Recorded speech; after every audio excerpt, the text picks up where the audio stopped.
Welcome to Alfra English Channel. Listen to the question and sample answer, then try to answer the same question on your own.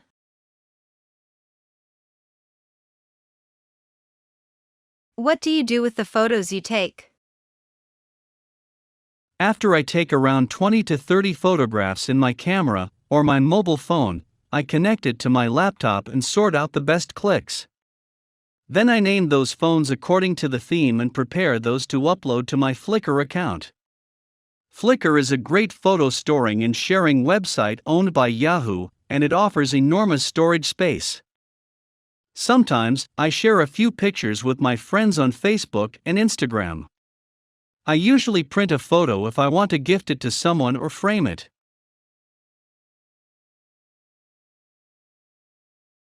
You can share your answers in the comment below.